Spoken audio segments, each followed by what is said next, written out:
শাহ আশরাফ আলী থানভী রহমতুল্লাহ আলাইহি বলেন, এক বাদশাহ শিকার করতে বেরোইছে, পানি টানি যা নিয়ে গেছিল অনেক দূরে গেছে, পানি শেষ হয়ে গেছে, ফেরার পথে পিপাসা লাগছে, গলা শুকায় গেছে, পানি পাইতেছে না। হঠাৎ দেখে একটা ডালিমের বাগান, এক আল্লাহওয়ালা ওই ডালিমের বাগানের মালিক। তো বাদশাহ ঢুইকা বলতেছে, ভাই আমি একজন মুসাফির মানুষ, পানির পিপাসা লাগছে, পানি তো কাছে নাই, তোমার বাগান থেকে একটু ডালিমের রস খাওয়াবা? তো আল্লাহওয়ালা তো জানে না এটা বাদশাহ, মুসাফির মনে কইরা বিসমিল্লাহ বইলা এক ডালের থেকে ডালিম একটা ছিঁড়া চিপড়াইছে। একটা ডালিম যেই চিপড়াইছে পাক্কা 1 গিলাস রস হইছে, সেরকম লাল ঘিরান মিষ্টি। তো বাদশারে দিছে, বাদশা খাইয়া এত মিষ্টি, এত ঘিরান, এত লাল, মনে মনে নিয়ত করছে যে এই ডালিমের বাগান এই লোকের কাছ থেকে জোর করে নিতে হবে। ক্ষমতা থাকলে যা হয়। পরে আবার বাগানের মালিককে বলছে, আর 1 গিলাস খাওয়ান, ভালো লাগছে। তো উনি ওই গাছের ওই ডাল থেকে আর একটা ডালিম ছিঁড়ে চিপড়াইছে, রস হয়েছে আধা গিলাস, বাদশারে দিছে। পানসা মিষ্টি না, ঘিরানো নেই, লালও না। তো বলে, ভাই আগে যেই গাছের ডালিমের রস খাওয়াইছিলেন এখনো কি সেই গাছের ডালিমের রস দিছেন? বলে হ্যাঁ। বলে আগে 1 গিলাস হইল, মিষ্টি হইল, লাল হইল, ঘিরান হইল, আর এখন আধা গিলাস হইল পানছে, ঘটনা কি? তো বাগানের মালিক তো আল্লাহওয়ালা, উনি বলছেন, মনে হয় আপনি নিয়তের মধ্যে গড়বড়ি করে ফেলাইছেন। সাথে সাথে নিয়ত আবার ঘুরাই ফেলছে যে না, ওর কাছ থেকে বাগান নেওয়া যাবে না, আর 1 গিলাস খাওয়া। তো বিসমিল্লাহ বইলে ওই ডালের থেকে আর একটা ছিঁড়ে চিপড়েছে, পুরো আগের মতো প্রথমবারের মতো 1 গিলাস রস হয়েছে, ঘেরানো ঠিক আছে, মিষ্টিও ঠিক আছে। কয় ওই গাছের থেকে দিছো? বলে হ্যাঁ, ওই ডালের থেকেই দিছি। তাহলে গিলাস ভরলো কেন? কয় মনে হয় আপনি নিয়ত ঠিক করে ফেলাইছেন। আল্লাহর পয়গম্বর সুলাইমান আলাইহিস সালাতু ওয়াস সালাম, ওনার আব্বার নাম দাউদ আলাইহিস সালাম। উনি ঈশার সময় দাউদ আলাইহিস সালাম ইন্তেকাল করছেন। ফজরের সময় আল্লাহ তাআলা সুলাইমান আলাইহিস সালামকে নবুয়তিও দান করছেন, সারা দুনিয়ার বাদশাহ বানাইছেন। তো নবুয়তি দান করছে, নবীর ছেলে ঠিক আছে, সারা দুনিয়ার বাদশাহ বানাইছে। তো আল্লাহকে বলে, আল্লাহ সারা দুনিয়ার বাদশাহ আমাকে বানাইলেন, সব মাখলুকের বাদশাহ, তে তামাম দুনিয়া আমি ঘুরে ঘুরে দেখা লাগবে না? উটের পিঠে, ঘোড়ার পিঠে, কি গাধার পিঠে সারা দুনিয়া ঘোরা যায়? তো আল্লাহ রব্বুল আলামিন বলেন, সুলাইমান আমি যখন কাউকে কোনো পদ দেই, ওই পদ চালানোর জন্য যেই ক্ষমতার দরকার ওইটাও আমি তারা দিয়ে দিই।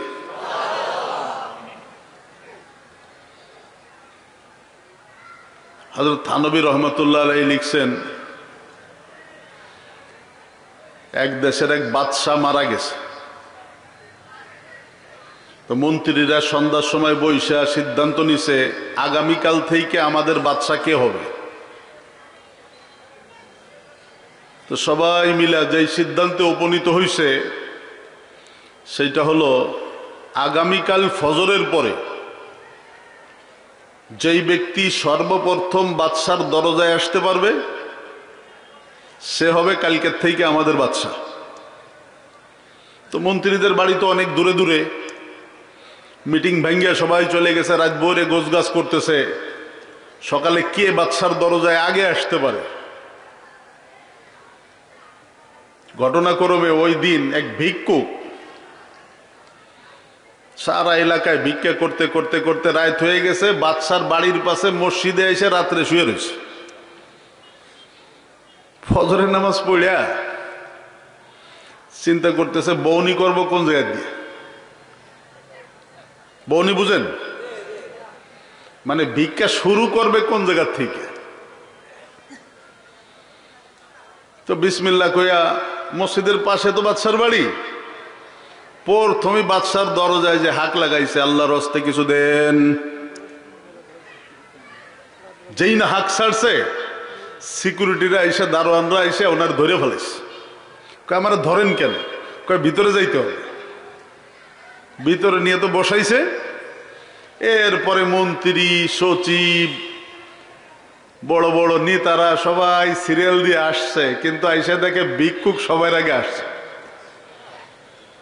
আর ভিক্ষুকরে বাদশা বানাইতে হবে না, বানাইছে। ভিক্ষুকরে বাদশার আসনে বসাইছে, দুই পাশ দিয়ে মন্ত্রীরা বসছে, শপথ টপথ হইছে। তা আগের যে বাদশা মারা গেছে তার অভ্যাস ছিল মিটিং শেষ হইলে সে খাদেমদেরকে বলতো, আমাদের বগলের মধ্যে হাত দিয়ে আমার দাঁড় করাইয়া দাও। থানবী লেখেন এই ভিক্ষুক তো ওইটা জানে না, কিন্তু আল্লাহরই এমন খাম, ওই ভিক্ষুক মিটিং ভাঙ্গার সাথে সাথে খাদেমদেরকে বলতেছে, এই খাদেমরা আমাদের বগলের মধ্যে হাত দিয়ে আমার ধরে দাঁড় করাই দাও। মন্ত্রীরা হয়রান হয়ে গেছে, বলে আপনি এইটা বুঝলেন কেমনে? মিটিং শেষে বলতে হয়, আগের বাদশা বলতো যে আমার হাত ধরে দাঁড় করায় দাও। ভিক্ষুক ডাক দিয়ে বলে, আল্লাহ যাকে যখন কোনো পদ দেয়, ওই পদের জন্য যেই সমস্ত আদব কায়দা আছে, রীতিনীতি আছে, নিয়ম নীতি আছে, মাওলা ওইগুলি সব পদ দেওয়ার সাথে সাথে তাকে দান কইরা দেয়। সুলাইমান আলাইহিস সালাতু ওয়াস সালাম আল্লাহকে বলেন, আল্লাহ ঘুরবো কেমনে? কয় চিন্তা কইরো না, তোমাকে একটা বিমান দিতেছি, বিমান। অনেকে বলে তখতে সুলাইমানি, অনেকে বলে সিংহাসন। আসলে ওইটা ওই জামানার বিমান, এমন বিমানের বিমান, ওই বিমানের কোনো মেশিন নাই, ইঞ্জিন নাই, কোনো পাইলট নাই, কোনো পাখা নাই। তফসিরের মধ্যে লিখছে 27 মাইল লম্বা, 27 মাইল চওড়া, 4 ইঞ্চি পুর স্বর্ণের পাত। এত বড় একটা বিস্তৃত স্বর্ণের পাত, এইটা হলো সুলাইমানের বিমান। ওই স্বর্ণের পাতের উপরে মণিমুক্তা খচিত 6000 চেয়ার, মাঝখানে সুলাইমান আলাইহিস সালাতু ওয়াস সালামের সিংহাসন, স্বর্ণের পাতের উপরে। ডান পাশে 300 চেয়ার মানুষ মন্ত্রীদের জন্য, বাম পাশে 300 চেয়ার জিন মন্ত্রীদের জন্য। আল্লাহ তাআলা বলছে, সুলাইমান বিমানের মধ্যে সবাইকে নিয়ে উঠা বৈশা বাতাসকে বলবা, বাতাস মিশর থেকে মক্কা যাওয়ার দরকার, সকালবেলার কিছু সময় উড়বা, বাতাস তোমাকে মিশর থেকে মুহূর্তের মধ্যে মক্কা পৌঁছাইয়া দিবে। নবরবাদ রফতে সেহরগাহ শাম, শরীরে সুলাইমান আলাইহিস সালাম। এইটা হলো সুলাইমানের সিংহাসন। 27 মাইল লম্বা, 27 মাইল চওড়া, 6000 কুরসি তার মধ্যে। উড়ে যায় আকাশ দিয়া, ইঞ্জিন লাগে না, পেট্রোল লাগে না, অকটেন লাগে না, শুধু বাতাসকে বলে নিয়ে যাও। দুনিয়ার এক জায়গা থেকে আর এক জায়গায় হুকুম দেওয়ার সাথে সাথে বিমান ওড়া শুরু করে। রৌদ্রের তাপ যাতে না লাগে, আল্লাহ তাআলা পাখিদেরকে বইলা দিছিলেন, সুলাইমানের বিমানের উপর দিয়ে ছায়া দিতে দিতে উল্টে থাকবা। কার ক্ষমতা বলেন? জোরে বলেন। পারেন না উনি? পারেন না? আল্লাহু আকবার বলেন, জোরে বলেন।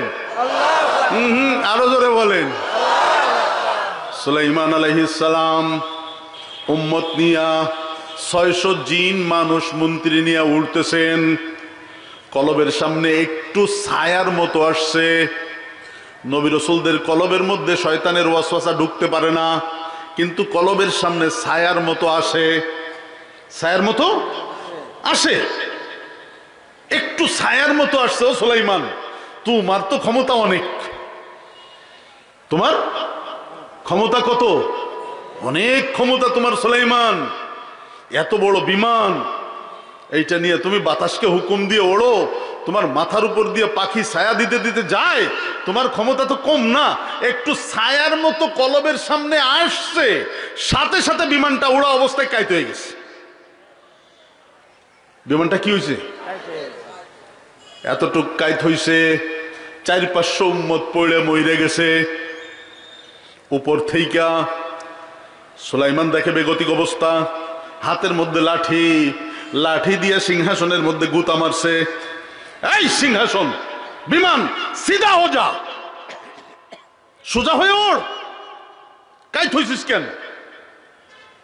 যেই না লাঠি দিয়ে গুতা মাইরা বিমানকে বলছে সিধা হো যা, আল্লাহ তাআলা বিমানের জবান খুইলা দিছে।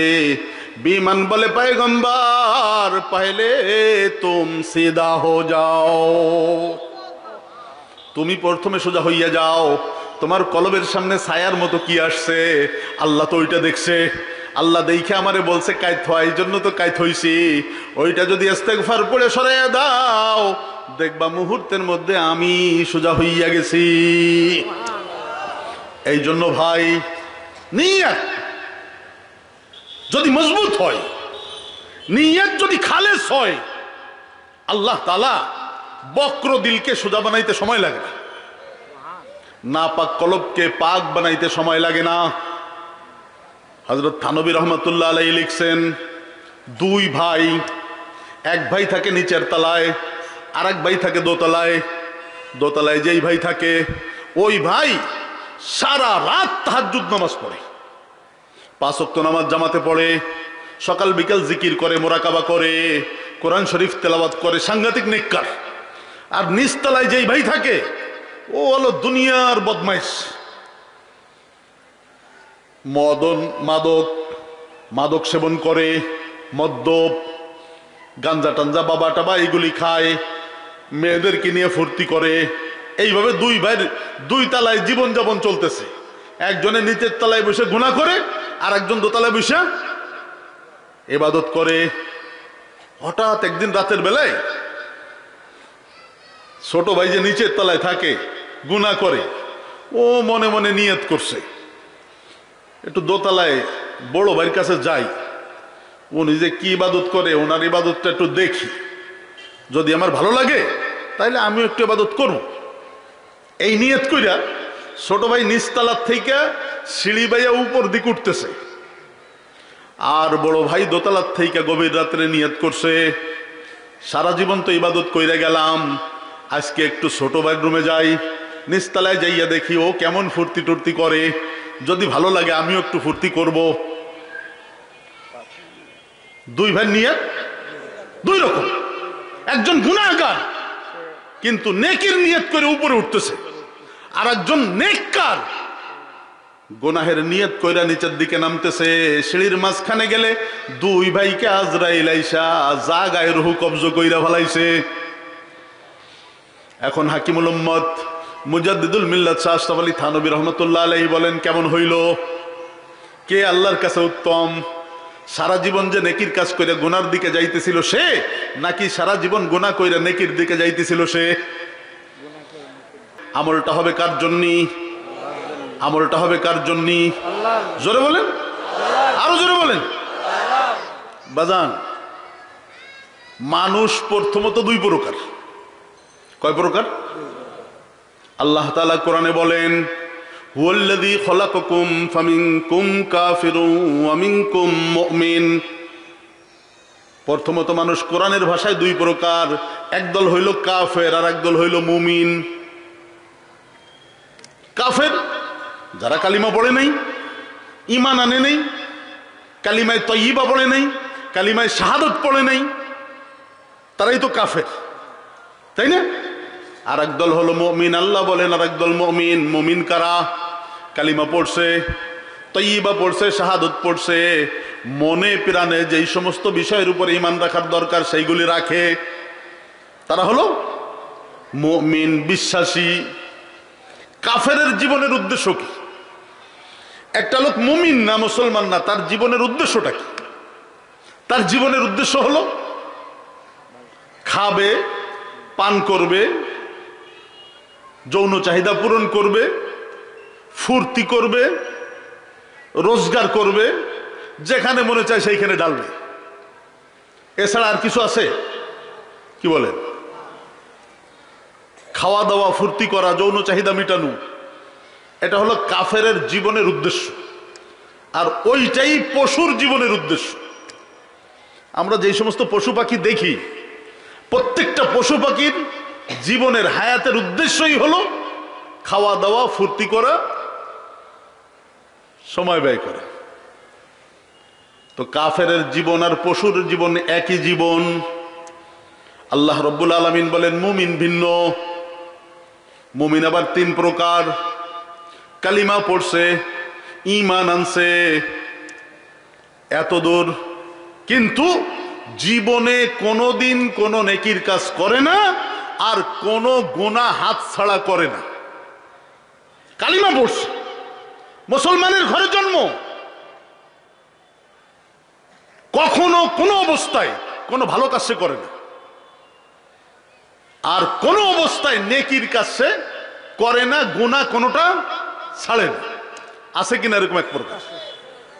আরে এমন মুসলমানও তো আছে ঈদের নামাজও পড়ে না, 5 ওয়াক্ত তো পড়ে না, জুমার নামাজও পড়ে না, ঈদের নামাজও আছে না, কিন্তু ওর কাছে যাইয়া দেখেন গুনাহ একটাও ছাড়ে না, যত গুনাহ আছে সব সে করে। এটা হলো এক প্রকার মুমিন। 2 নম্বর প্রকার মুমিন হলো জাহেরি ভাবে নেকির কাজ সব করে, নামাজ পড়ে, রোজা রাখে, হজ করে, যাকাত দেয়, দান খয়রাতও করে, মাহফিলেও আসে, সব ভালো কাজে তারা পাইবেন, কিন্তু গোপনে গোপনে গুনাহের সুযোগ পাইলে গুনাহও করে। গুনাহের সুযোগ পাইলে গুনাহও আছে। এরকম একদল লোক আছে নাকি? নেকির কাজ সব করতেছে, কিন্তু গুনাহের সুযোগ পাইলে গুনাহও।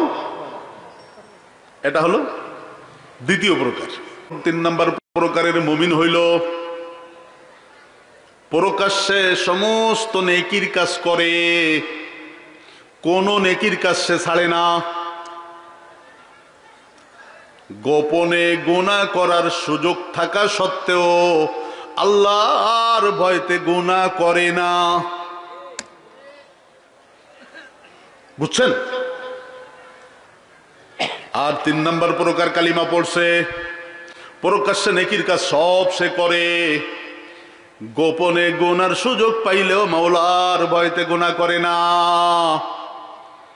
আল্লাহ রব্বুল আলামিনের উদ্দেশ্য হলো ওমা খালাকতুল জিন্না ওয়াল ইনসা ইল্লা লিয়াবুদুন আই লিয়ারিফুন। আল্লাহর উদ্দেশ্য হলো মানুষ নামে প্রজেক্ট বানাইয়া যে প্রত্যেকটা মানুষ এমন হবে, কালিমা পড়বে, ঈমান আনবে, প্রকাশ্যে যত জাহিরি নেক আমল আছে প্রত্যেকটা সে করবে, এবং গোপনে যদি সুযোগ পায় গুনাহ করার, কিন্তু আমি আল্লাহকে হাজির নাজির যাই না, আমার ভয়তে এবং মহাব্বাতে গুনাহ করবে না, গুনার থেকে নিজেকে আলাদা রাখবে। এই যে 3 নম্বর প্রকার, আপনি প্রকাশ্যে সমস্ত নেকামল করবেন, গোপনে গুনাহও ছাড়বেন, এই শক্তি অর্জনের জন্য 3টা জিনিস লাগবে। কয়টা বাজান? এটা হলো ঈমানের সর্বোচ্চ পর্যায়ে। নেকির কাজ কোনোটা হাতছাড়া করে না, গুনাহের সুযোগ পাইলেও গুনাহ করে না। এই 3 নম্বর স্তরে পৌঁছাইতে হবে, এবং ওইখানে পৌঁছানোর জন্য 3টা গুণ লাগবে। কয়টা গুণ? জোরে বলেন। 1 নম্বর গুণ হলো আপনার ওহির এলেম লাগবে, আসমানি এলেম লাগবে। আসমানি এলেম ছাড়া কোনটা করণীয় কোনটা বর্জনীয় এটা তো আপনি বুঝবেন না, এবং কোনটা করতে হবে। বাজান, আমরা যে নামাজ পড়ি, রোজা রাখি, মাহফিলে আসি, প্রকাশ্যে যে নেকির কাজগুলি করি, নেকির কাজ ফরজগুলি যেমন আদায় করা ফরজ, ওয়াজিবগুলি যেমন আদায় করা ওয়াজিব, সুন্নাতগুলি যেমন আদায় করা সুন্নাত, ওই রকমের গুনাহেরও ক্যাটাগরি আছে। অনেক গুনাহ আছে কবিরা গুনাহ, ওই গুনাহ ছাড়াও ফরজ। নামাজ পড়া যেমন ফরজ, ওই গুনাহটা ছাড়াও ফরজ। এখন আমরা তো মনে করি যে না, নামাজ পড়া ফরজ, সুদ খাওয়া মনে হয় জায়েজ। নামাজ পড়া ফরজ, বিবি মাইয়ারে বেপর্দায় রাখা মনে হয় জায়েজ। এলেম লাগবে। আল হালালু বাইয়িন ওয়াল হারামু বাইয়িন ইলা ইয়াউমিল কিয়ামাহ। কোনটা করণীয় কোনটা বর্জনীয় আল্লাহ রাব্বুল আলামিন সব স্পষ্ট করে দিয়েছেন। সেই এলেম আপনার লাগবে। আর সেই এলেমের জন্য মাদ্রাসা দুই ধরনের। একটা হলো বিল্ডিংওয়ালা মাদ্রাসা, ছাত্ররা আবাসিক থাইকা ওইখানে বৈশা প্রত্যেকদিন লেখাপড়া করে। আর একটা মাদ্রাসা হলো চলমান, যেইটা আজকে আপনারা আসছেন, উম্মতের হক্কানি রব্বানি উলামায়ে কেরাম আপনাদেরকে বুঝাবেন কোনটা করণীয় কোনটা বর্জনীয়। আপনি শিখলেন, এই যে এলেম আপনার হাসিল হইয়া গেল, এই এলেম শিখার জন্য যে আপনি ঘর থেকে বের হলেন, আমার আল্লাহ রব্বুল আলামিন বলেন, ওরা তালবাড়িয়া মাদ্রাসার মাহফিলে যাইতেছে, ঘর থেকে বের হইছে, ফেরেশতারা ওদের জন্য দোয়া করতে থাক, গর্তের পিঁপড়া ওদের জন্য দোয়া করতে থাক, হাওয়ার পাখি ওদের জন্য দোয়া করতে থাক, মাছের পানি ওদের জন্য দোয়া করতে থাক। আপনি এই মুহূর্তে কত দামি আপনি বুঝছেন? এই মুহূর্তে কত দামি আপনি? চতুর্পাশ দিয়া ফেরেশতারা মাহফিলটাকে ঘিরে রাখছে। কার কথা? নবীজির কথা। সারা দুনিয়ার সমস্ত মানুষের কথা মিথ্যা হইতে পারে, রহমতের নবীর কথা কোনদিন মিথ্যা হইতে পারে না। বিশ্বাস আছে? বিশ্বাস আছে? এই খালি সামিয়ানার সাত পর্যন্ত ফেরেশতা দাঁড়ায় নাই বাজান। ফেরেশতারা জমিন থেকে আসমান পর্যন্ত পুরো জায়গাটাকে ঘিরে রাখছে নিরাপত্তার চাদর দিয়া। কেন? এইখানে আল্লাহর কথা হবে, নবীজির কথা হবে, তাওহীদের কথা হবে, রিসালাতের কথা হবে, আখিরাতের কথা হবে, ইবাদতের কথা হবে, ভালো কথা হবে, ভালো কথা হবে, জান্নাতের কথা হবে, জাহান্নাম থেকে বাঁচার কথা হবে। আল্লাহ বলেন, ও জিবরাইল যাও, তোমার বাহিনী নিয়ে যাইয়া মাহফিলটাকে ঘিরে রাখো, শয়তান যাতে ঢুইকা ওয়াসওয়াসা দিতে না পারে। শয়তান যাতে ঢুইকা ওয়াসওয়াসা দিতে না পারে, উঠাই নিয়ে যাইতে না পারে। এই জন্য জিবরিল ফেরেশতাদেরকে দিয়া, তুমি নুরানি ফেরেশতাদেরকে দিয়া পুরা নিরাপত্তার চাদর দিয়ে ঢাইকে রাখো, যাতে শয়তান ঢুকতে না পারে। জালালউদ্দিন রুমি রহমতুল্লাহ আলাইহি বলেন, এমরোজ শাহে শাহা মেহমা শুদস তোমারা, এমরোজ শাহে শাহা মেহমা শুদস তোমারা, জিবরিল বা মালাইক দরওয়াশ শুদস তোমারা। ফেরেশতারা ঘিরে রাখছে, ফেরেশতাদের সর্দার জিবরিল আমিন তদারকি করতেছে ফেরেশতারা ঠিক মতো ডিউটি করে কিনা। কার জন্য? আপনার জন্য। কার জন্য? আপনার জন্য। নিয়ত ভালো করে বসেন, আল্লাহ যেন এলেম দেয়, এলেম মোতাবিক যেন আমল করতে পারি, এবং আমলটা যেন মাওলার জন্য হয়। আমি যেন ওই ক্লাসে উঠে যাইতে পারি, প্রকাশ্য নেকির কাজ করব, গোপনেও যদি গুনাহ করার সুযোগ পাই আল্লাহর ভয়তে গুনাহ ছাইড়া দিব। ওই স্তরে যেন আল্লাহ আমাকে পৌঁছায়া দেয়। এইখানে বইসা থাকতে থাকতে থাকতে থাকতে আল্লাহ পারেন না? আল্লাহ সময় লাগে, আল্লাহ সময় লাগে। আরে মুসা আলাইহিস সালাতু ওয়াস সালাম হেঁটে যাইতেছেন, হাতের মধ্যে লাঠি। হাতের মধ্যে কি? আল্লাহ ডাক দিয়া কয়, ওমা তিলকা বিয়ামিনিকা ইয়া মুসা, ও মুসা তোমার হাতের মধ্যে কি? আল্লাহ জানেন না? আল্লাহ জানেন না? তারপরে ডাক দিয়ে বলে, মুসা তোমার হাতের মধ্যে কি? কয়, আল্লাহ হিয়া আসাই, এই তো আমার লাঠি। আমার মুসা আলাইহিস সালাম আল্লাহ সবক দিতেছেন। ক্ষমতা কার? ক্ষমতা কার? সবক দিতেছেন কে? কাকে? মুসাকে। এটা তো আমার লাঠি। তোমার লাঠিটা একটু মাটিতে ফেলাই দাও দিন। উনি তো অনেক কথা বলে ফেলাইছে, আল্লাহর সাথে কথা বলতেন তো মোহাব্বতে অনেক কথা বলে ফেলাইছে। খালি বললেই তো এটা আমার লাঠি।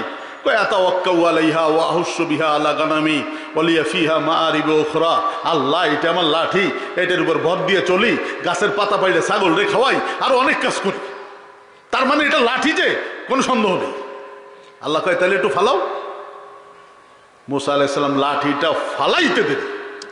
যারা আরবি গ্রামার জানেন, ফাইজা ফাইজা ইজান লিল মুফাজাত, ফাইজা হিয়া হাইয়াতুন তাসা, হাতের লাঠি মাটিতে পড়তে পড়তে হঠাৎ এর উপরে সাপ হয়ে গেছে।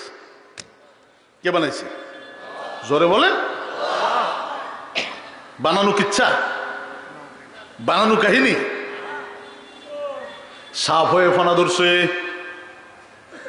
মুসা আলাইহিস সালাম ভয় পেয়ে দৌড় মারছে। আল্লাহ কয় মুসা কই যাও? কয় আল্লাহ সাপ। তো কি হয়েছে? কয় ভয় করতেছে। কয় লা তাখাফ, ভয় পেও না। খুযহা, সাপটার একটু ধরো। কয় আল্লাহ মন্ত্র তো জানি না। কয় মন্ত্র জানা লাগবে না, ধরো। কয় যদি কামড় দেয়, যদি সবল মারে? আল্লাহ কয় সবল মারে আর যাই মারে আমি বলছি তো, আমার হুকুম। কার হুকুম? আরে আমার হুকুম। আল্লাহর হুকুম যদি হয়, জানের খতরাও যদি হয়, জান বাঁচাবো না আল্লাহর হুকুম আদায় করব? বুঝা শুনে কয়েন। আল্লাহ এমন একটা কাজের হুকুম করছেন, ওইখানে গেলে জানের খতরা, জানের খতরা। এখন জানের মহব্বতে জান বাঁচাবো না আল্লাহর হুকুম আদায় করব? কে কে রাজি আছেন? দুই হাত টান টান করেন, জোরে বলেন ইনশাআল্লাহ।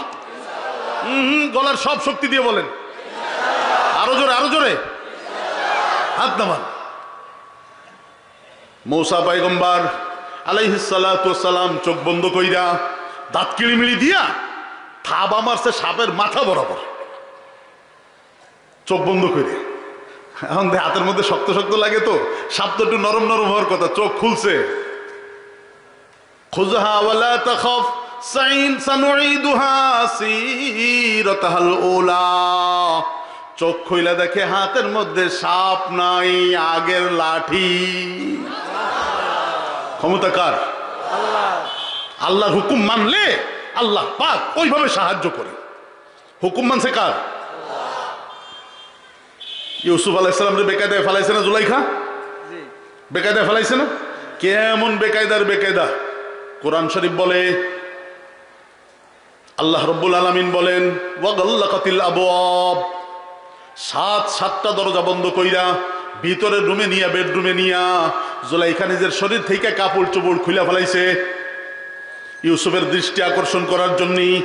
সুন্দরী মহিলা, যদি ইউসুফ একটু তাকায় তাহলেই তো ইউসুফরে জালের মধ্যে আটকাইয়া নিবের যৌন চাহিদা মিটাইতে পারবে, জিনা করতে পারবে। কাপড় চোপড় খুইলা দেখে যে ইউসুফ ওনার দিক তাকায় টাকায় না। ইউসুফ চাই রয়েছে নিচের দিক। ইউসুফ চাই রয়েছে কোন দিক? মুমিনের নজর থাকবে কোন দিক? এই মুমিন যে রাস্তায় হাঁটবে নজর থাকবে কোন দিক? কার হুকুম? কার হুকুম? চোখের গুনার থেকে যদি নিজেকে না বাঁচাইতে পারো, জীবন ভর নামাজ পড়বা, নামাজের মজা পাবা না। চোখের গুনার থেকে যদি নিজেকে বাঁচাইতে না পারো, জীবন ভর নেকির কাজ করবা, স্বাদ পাইবা না। যে কোনো নেকির কাজে স্বাদ পাওয়ার জন্য সর্বপ্রথম যেই কাজটা করতে হবে সেইটা হলো আল্লাহর হুকুম। চোখকে নিচে রাখতে হবে। হারাম জিনিস, বেগানা জিনিস, ল্যাংটা জিনিস দেখা যাবে না। পাক্কা সিদ্ধান্ত নেওয়া যায়? যায়? কে কে নেবেন? হাত জাগান, টান টান করেন, জোরে বলেন ইনশাআল্লাহ। মজবুর মুকাইয়দ হো মুহাব্বত মে কিসি কে, मजबूर मुक़य्यद हो मोहब्बत में किसी के, कैदी हो मगर पाओ में जिंजीर नहीं है, कैदी हो मगर पाओ में जिंजीर नहीं है। ভালো কাজ করার নিয়ত কইরা এইভাবে মাওলাকে হাত উঠায় দেখাইলে মাওলা খুশি হইয়া যায়। মাঝে মধ্যে বান্দার নাপাক হাত মাওলা ধইরা বসে। আল্লাহ যদি ধইরা বসে খুশি হবেন না বেজার হবেন? এই মাহফিলে বইসা পাক্কা সচ্চা নিয়ত কইরা মাওলার হুকুমের উপরে চলবা। সেই জন্য যদি মাওলাকে হাত জাগাইয়া দেখাইতে পারো, আল্লাহ যদি মোহাব্বত কইরা তোমার হাতটা ধইরা বসে, জীবনভর টানাটানি করলেও ছুটতে পারবা না। অনেক মানুষ তাই তো দেখা যাবে হঠাৎ করে নামাজি হয়ে গেছে। কি হয়ে গেছে? আরে লম্বা লম্বা চুল ছিল, চাইসা পাঁচকল্লি টুপি মাথায় দিয়ে ঘুরতেছে, মুখে দাড়ি ছিল না, নবীজির সুন্নাত দিয়ে মুখ সাজাইছে, লম্বা জামা পরছে, মাথায় পাগড়ি বাঁধা নামাজ পড়ে, আছে কি নাই? কেন? কে ধরছে? কে ধরছে? জোরে বলেন।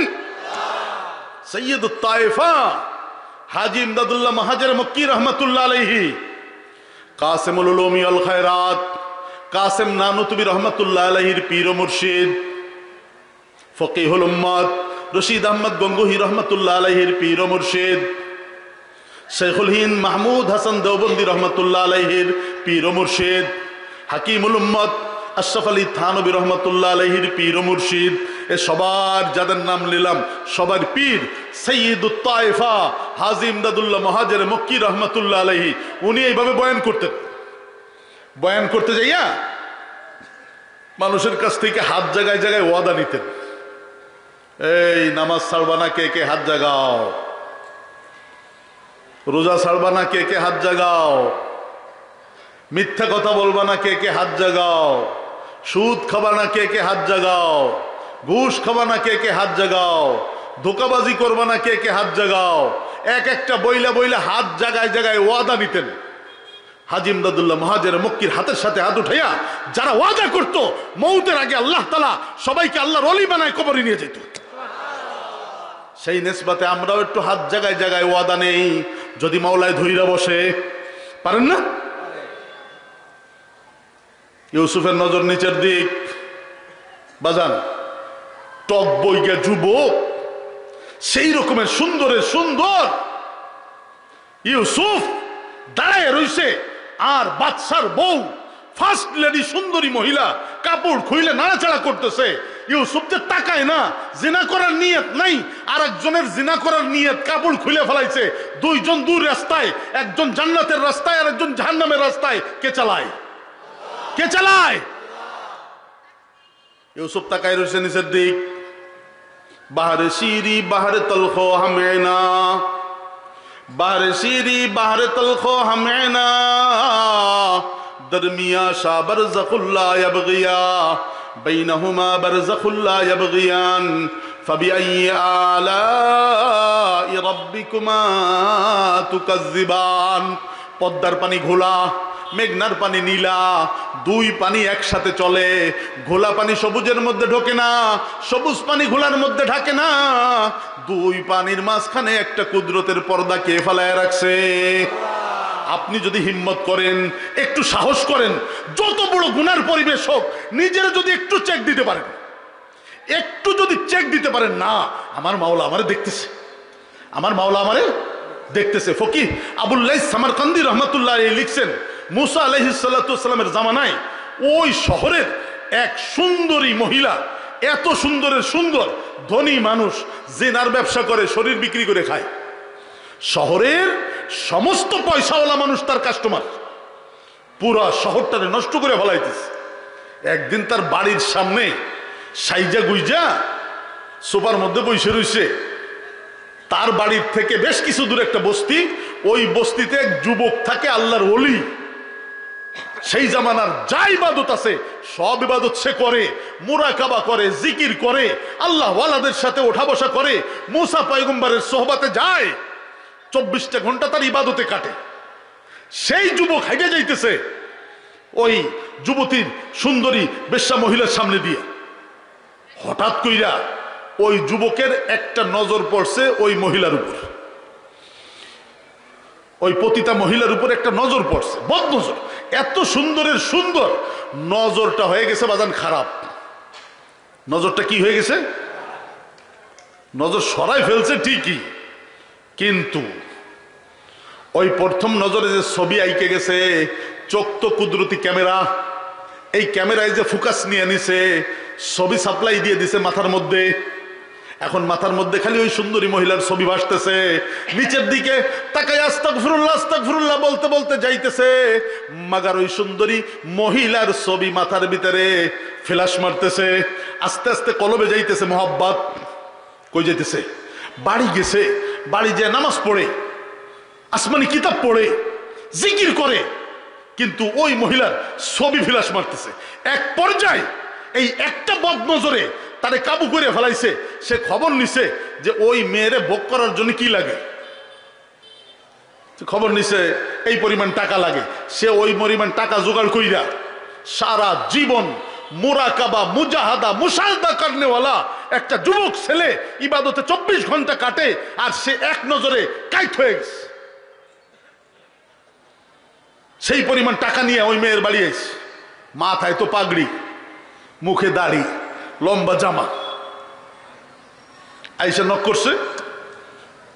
ওই পতিতা মহিলার কাজের মেয়ে এসে দরজা খুলছে। কয় তোমাকে ম্যাডাম আছে? কা আছে। ওনার একটু দরকার, দাঁড়ান ডাইকে দিতেছি। তা ডাইকে নিয়ে এসে হুজুর কারে চান? কি কয়? হুজুর হুজুর। কয় আপনারে চাই। কয় তার মানে? কয় আপনার সাথে আমার সময় কাটাইতে হবে, আপনার উপর আমার একটা নজর পড়ছিল, সেই নজরে আপনার মহাব্বত আমার কলবের মধ্যে ঢুকে গেছে, আমি বাইর করতে পারতেছি না। তা আপনারে ভোগ করার জন্য যা টাকা পয়সা লাগে আমি নিয়ে আসছি। তো বেশ্যা মহিলাকে আস্তাগফিরুল্লাহ আস্তাগফিরুল্লাহ আস্তাগফিরুল্লাহ। কি কয়? আপনি না হুজুর মানুষ? বলে তো কি হয়েছে? আমার সব হুজুরগিরি এক বদ নজরে কাইত হয়ে গেছে। এই মুসলমান, দৈনিক কতগুলি বদনজর পড়ে হিসেব করছো? কি পরিমাণ নাপাকি আর কি পরিমাণ গানরেগি কলবের মধ্যে ঢোকে চিন্তা করছো? আগ্রহ দেখা টাকা নিয়ে আসছে। কয় ভিতরে আসেন। ঘরের মধ্যে যাইয়া খাটের উপরে বসছে। এইখানে ওই সুন্দরী মহিলা বসছে, আর ওই আল্লাহর ওলি যুবক ছেলে পাশে বসছে। পাশে বসে পেমেন্ট দিছে, পেমেন্ট মানে যে কয় টাকা লাগবে সেটা দিয়ে দিছে। কয় আমার এখন ভোগ করেন। যেই কইছে ভোগ করেন, সাথে সাথে ওই আল্লাহর ওলি যুবক ছেলের গায়ে কম্পন শুরু হয়ে গেছে, কাঁপতেছে। কয় কাঁপেন কেন? বেশ্যা মহিলা কয় কাঁপেন কেন? কয় কাঁপতেছি একটা সমস্যার কারণে। কয় কি সমস্যা? কয় আমার মাথার মধ্যে একটা চিন্তা আসছে যে আমি এত বছর ধইরা আল্লাহর হুজুরে কখনো কিয়াম অবস্থায়, কখনো রুকু অবস্থায়, কখনো সিজদার হালাতে, কখনো তাশাহুদের হালাতে, কখনো তাহাজ্জুদে, কখনো মুরাকাবায়, কখনো মুশাহাদায় আল্লাহর হুজুরে আমি থাকি। লম্বা লম্বা সিজদা দিয়া মাওলাকে খুশি করছি জীবন ভর, লম্বা লম্বা রুকু দিয়ে সোজা করছি। সেই আল্লাহ যিনি আমাকে রুকু অবস্থায় দেখছেন, যে আল্লাহ আমাকে সিজদা অবস্থায় দেখছেন, যে আল্লাহ আমাকে জিকির অবস্থায় দেখছেন, যে আল্লাহ আমাকে আল্লাহর হুজুরে মুরাকাবার অবস্থায় দেখছেন, এখন এই মুহূর্তে যে আল্লাহ আমাকে সিজদায় দেখছেন, ওই আল্লাহ দেখতেছেন তোমার মতো একটা খারাপ মহিলার সাথে আমি বসে রয়েছি। ওইটাও একটা দৃশ্য ছিল আমার সিজদার অবস্থা, আর এইটাও একটা দৃশ্য। এই চিন্তা আমার মধ্যে আসছে। এই চিন্তা আসার সাথে সাথে এখন আমার মধ্যে কম্পন শুরু হয়ে গেছে। আমি এই কাজ করতে পারবো না, এই কাজ আমি করতে পারবো না, আমার ভয় লাগতেছে। আল্লাহ আমাকে দেখতেছে, তাড়াতাড়ি আমার কিন্তু উঠে যেতে হবে। ফেরানেওয়ালাকে জোরে বলেন, আরো জোরে। তো মহিলা কয় আজ পর্যন্ত আমার কাছে আইসা কেউ ফিরে যাইতে পারে নাই। কয় কেউ যাইতে পারে নাই তো কি হয়েছে, আমার যাইতে হবে। আমি একজনকে ভয় করি, তিনি কে? আল্লাহ আল্লাহ আল্লাহ আল্লাহ। জোরে, আরো জোরে সবাই।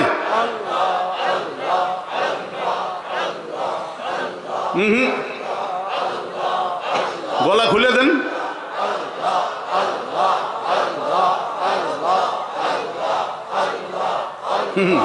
থামেন থামেন থামেন থামেন থামেন থামেন থামেন। জং পড়ছে, জং।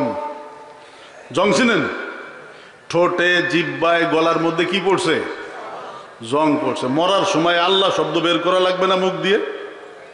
তে ওই সময়, কঠিন সময়, এই জং মং থাকলে আপনি কেমনে বের করবেন? আমার পীর ও মুর্শিদ যশোর দোয়ালটানা মাদ্রাসার মুহতামিম আল্লামা মুফতি মুজিবুর রহমান সাহেব দামাত বারকাতুহুম, আল্লাহ হুজুরের হায়াতকে লম্বা করে দেয়। আমিন বলেন, আরো জোরে বলেন। আমার জীবনের সবচেয়ে পরম শ্রদ্ধেয় আর এক উস্তাদ আমার পাশে বসে রয়েছেন, জনাব হযরত মাওলানা মাজহারুল ইসলাম সাহেব কাশিমপুরের হুজুর, দামাত বারকাতুহুম। আল্লাহ তাআলা নেক হায়াত লম্বা করে দেয়। সবাই আমিন বলেন, আরো জোরে বলেন আমিন। হুজুরের কাছে যাইয়া এই জং ছুটাইয়ের প্রত্যেক সপ্তাহে মজলিস হয়, মাসে ইস্তেমা হয়, ওইখানে যাইয়া যাইয়া জং যদি ছুটান মৌতের সময় আসানির সাথে আল্লাহ বের হয়ে যাবে। আর যদি জং না ছুটান তাহলে কিন্তু বেকায়দায় পড়ে যাবেন। আল্লাহ আল্লাহ আল্লাহ আল্লাহ, একতালে সবাই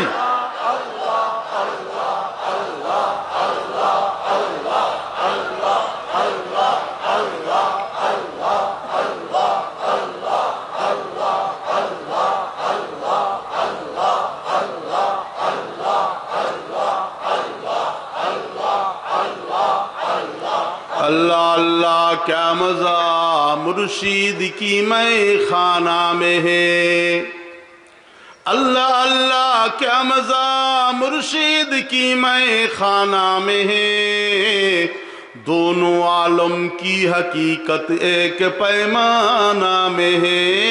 अल्लाह अल्लाह अल्लाह अल्लाह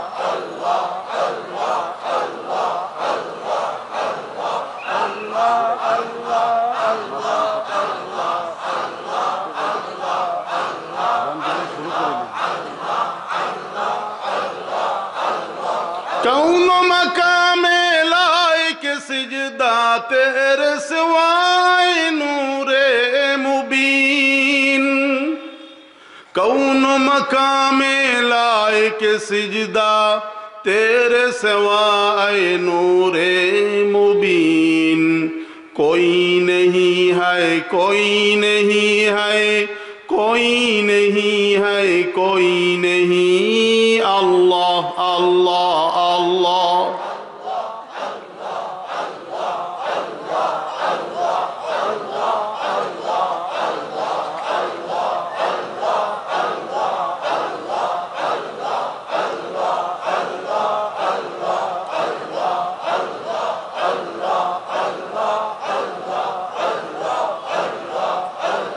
ला इलाहा इल्लल्लाहु मुहम्मदुर রাসূলুল্লাহ। গলার সব শক্তি দিয়ে বলেন সাল্লাল্লাহু আলাইহি ওয়াসাল্লাম। মোহাব্বতের সাথে আরেকবার বলেন। ওই যুবক বলতেছে আমি আর এখন পারবো না, আর এক মুহূর্ত তোমার সাথে আমি বসতে পারবো না এইখানে। এই কথা বইলা দৌড় মারছে, বাড়ি যাইয়া এমন কান্দা শুরু করছে এই দিক দিয়া। এই পতিতা মহিলা ও চিন্তা করতেছে এই ছেলেটা সারা জীবন আল্লাহর ইবাদত করছে, আর আমার সাথে জিনা করতে আইসা এক মুহূর্ত আমার পাশে বসছে, আল্লাহ তাকে দেখতেছে আমার পাশে, এই ভয়তে সে জিনা না করে চলে গেল। আমার জীবনে আমি এত গুনাহ করলাম, এত জিনা করলাম, তাহলে আমার কি পরিমাণ আল্লাহকে ভয় করা দরকার, কি পরিমাণ ভয় করা দরকার। ওর মধ্যে পরিবর্তন চলে আসছে। গোসল টোসল কইরা চিন্তা করছে কি করা যায়, চলে গেছে মুসা আলাইহিস সালামের কাছে। মুসা আলাইহিস সালাম এইভাবে বয়ান করতেছিলেন। ওই মহিলা তার আদব কায়দা জানে না, ও যাইয়া একজনের খবর পাঠাইছে, ওই মুসা পয়গম্বরে কও আমি অমুক মহিলা। মুসা আলাইহিস সালাম জানতেন যে বিশ্বা মহিলা একজন আছে, ওনার সাথে আমি কথা বলতে চাই।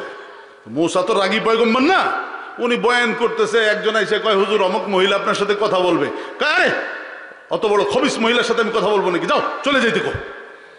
অত বাড়ি যাইয়া গোসল টোসল কইরা সব সুন্দর পোশাক টোশাক খুইলা সাদা কাপড় চুপড় পইরা সেজদায় পড়ে কাঁদতেছে আর বলতেছে আল্লাহ আমি এত খারাপ হয়ে গেলাম, মুসা পয়গম্বর পর্যন্ত আমার তাড়াইয়া দিল, তোমার দরজা ছাড়া তো আমার আর কোনো দরজা নাই।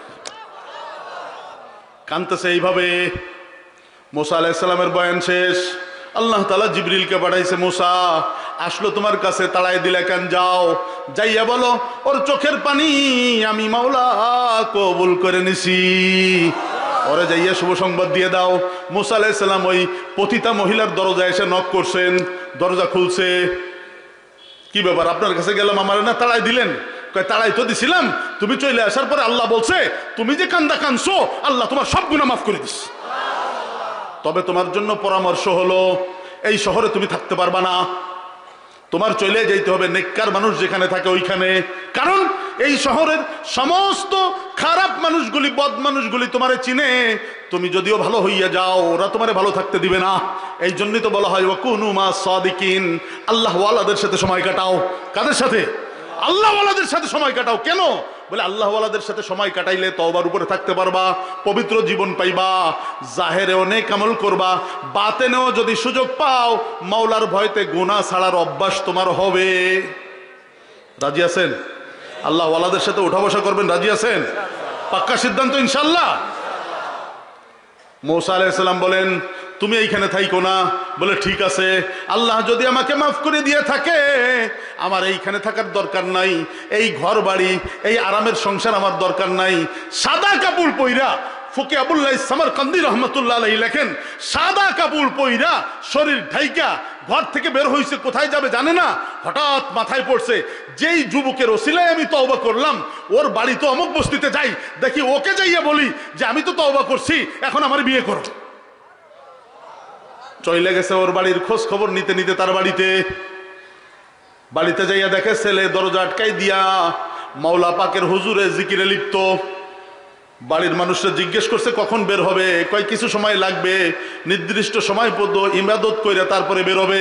ওই ছেলের দরজায় বসে রইছে, জিকির আজকার মুরাকাবা ইবাদত শেষ হইলে ওই ছেলেটা দরজা খুলে বের হইয়া দেখে সেই মহিলা, যেই মহিলার কাছে গেছিল জিনা করার জন্য, ব্যভিচারীর জন্য, সেই মহিলা তার দরজায় বসা, আল্লাহ বইলে একটা চিৎকার মাইরা বেহুশ হয়ে পড়ছে, তো রূহ বের হয়ে গেছে।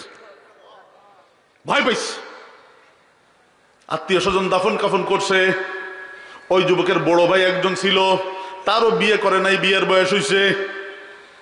তো পরিবারের সবাই মিলে দেখছে এই মেয়েটা তওবা করে আইছে, যার জন্য আইছিল সে তো মারা গেছে, তা এক কাজ করো, আমাদের বড় ছেলে আছে সেও আল্লাহওয়ালা, তার সাথে বিয়ে হয়ে যাক। বিয়ে হয়েছে। আবুল্লাহ সামারকান্দি রহমতুল্লাহ আলাইহি লেখেন এই মেয়ে তওবা করার পরে তার যে বিয়ে হইল, আল্লাহ তার গর্ভে 7টা সন্তান, ছেলে সন্তান দান করছে। 7টা সন্তান বনি ইসরাইলের আল্লাহর ওলি হইছে। বানানেওয়ালা কে? কদম উঠাইতে হবে না কদম জমাইতে হবে? রাজি আছেন? হিম্মত করতে হবে, পাক্কা হিম্মত, পাক্কা হিম্মত ইনশাল্লাহ। ইউসুফকে বাঁচাইছে কে? হ্যাঁ, কয় ইউসুফ হাই তালাক, আসো আমার একটু আদর টাদর করো। ইউসুফ আলাইহিস সালাম দেখছেন, ওরে বাবা রে বাবা, এতক্ষণ পর্যন্ত তো যা করার করছে, এখন তো মুখ খুলে ফেলাইছে, আমি যদি ওর কাছে না যাই আইসা আমার ধরবে। তো চিন্তা করছে হাসরের ময়দানে আল্লাহ যদি আমাকে বলে ওই ইউসুফ তোর পায়ের মধ্যে তো শিকল ছিল না, তো দরজা পর্যন্ত দৌড় মারলি না কেন? তোর ক্ষমতা তুই শেষ করতি। এই জন্যই বান্দার ক্ষমতা যেখানে শুরু হয় মাওলার ক্ষমতা সেইখান থেকে শুরু হয়। বুঝেন নাই? একটু হিম্মত করে দেখেন না, জিন্দেগির মোড় পরিবর্তনের জন্য একটু চেষ্টা করা যায় কিনা। একটু খালেস নিয়ত করে বসেন যে আল্লাহ তাআলা দিলটা আল্লাহমুখী কইরা দেন, যে আল্লাহ আমার দিলটা তোমার রহমতের মোতাবজ্জু কইরা দিলাম, আমার দিল রহমত দিয়ে ভইরা সমস্ত নাপাকি ধুইয়া তুমি আমাকে কবুল করে নাও। পারা যাবে না ইনশাআল্লাহ? বলেন। ইউসুফ আলাইহিস সালাম দরজা পর্যন্ত কটুক দৌড়ানো যায়, মারছে দৌড়, যেই না দৌড় মারছে 10-12 কদম দরজার কাছে যাইতেই দেরি, কোন কুদরতি হাত আইসা চাবি ছাড়া তালা কইরা দরজা ফাঁক কইরা দেয়। ইউসুফ দৌড় মেরে বের হইয়া যায়। কে করে? আল্লাহ রাব্বুল আলামিন বলেন কিয়ামত পর্যন্ত তোরা আমার মাহবুব নবীর উম্মত, তোরাও যদি গুনাহের পরিবেশে পড়ে যাস আমাকে বড় মনে কইরা, আমাকে সম্মান জানাই, আমার ভয়তে, আমার মহব্বতে যদি গুনাহ ছাইড়া ইউসুফের মতো দৌড় মারতে পারিস, আমি আল্লাহ বুড়া হই নাই, আমি ক্ষমতা হস্তান্তর করি নাই, আমার ক্ষমতা আগেও যেমন ছিল এখনো তেমন আছে। দৌড় মেরে দেখ, গুনার থেকে বাঁচার জন্য ইউসুফের সাথে যেই ব্যবহার করছি তোর সাথেও সেই ব্যবহার করব। আল্লাহ রব্বুল আলামিন 24 ঘন্টা বান্দার দিলের দিকে তাকায়া থাকে, দেখি দিলটা একটু আমার দিকে ঘুরাই কিনা। আপনি তো মনে করেন না, আপনি তো মনে করেন না, আল্লাহ রব্বুল আলামিন বলেন না হাসরের ময়দানে অনেক মানুষ যখন হিসাব নিকাশ শুরু হবে দেখা যাবে যে নেকির কাজে একটাও নাই। তা আপনার মতো আমার মতো একজন রে আল্লাহ তাআলা হাজির করবেন, কোন নেকির কাজ নাই, খালি গুনাহ আর গুনাহ। কিরামুন কাতিবিন যা লেখছে সব গুনাহ। হুকুম হবে প্রথম জাহান্নামের, পরে আবার আল্লাহ তাআলা ইনসাফের আদালত ত্যাগ কইরা রহমতের মুআমালা কইরা বলবেন এদিকে তোর তো কোনো নেক আমল দেখতেছি না। ফেরেশতারাও লেখে নাই, ফেরেশতারাও জানে না তোর একটা নেকির কাজ আমার কাছে আছে। তুই ঘুমায় আসিলি, ডান পাশ থেকে বাম পাশে যাইতেছিলি, ঘুমের মধ্যে বেখেয়ালে আল্লাহ বইলে উঠছিলি, তোর মনে নাই, ফেরেশতাও শোনে নাই, আমি আল্লাহ ভুলি নাই, তুই ঘুমাইছিলি আমি ঘুমাই নাই, তোর ওই আল্লাহ ঘুমের ঘরে যেটা বলছিলি ওইটাকে ওসিলা করে তোর মাফ করে দিলাম। এমন দয়ালুর দয়ালু আল্লাহ রব্বুল আলামিন। আল্লাহ তাআলার সাথে একটা মজবুত সম্পর্ক কইরা, সেই জন্য যে পরিমাণ এলেম লাগে, এলেম মোতাবিক আমল কইরা, এবং আমলটা হবে কার জন্য? কার জন্য? আল্লাহর জন্য। নেকির কাজ করব কার জন্য? গুনাহ ছাড়বো কার জন্য? একজনে মদ খাওয়া ছাইড়ে দিছে, তার ক্যান্সার হবে সেই ভয়তে, সে কি আল্লাহর ভয়তে ছাড়ছে? আল্লাহর ভয়তে ছাড়ছে? তো গুনাহ ছাড়তে হবে কার ভয়তে? নেকি করতে হবে কার মহব্বতে? পাক্কা সিদ্ধান্ত ইনশাল্লাহ। কে কে রাজি আছেন? 2 হাত জাগান। আল্লাহ হাতগুলি কবুল করে নেন। আরো জোরে বলেন, আরো জোরে বলেন। ওয়া আখির দাওয়ানা আলহামদুলিল্লাহি রাব্বিল আলামিন।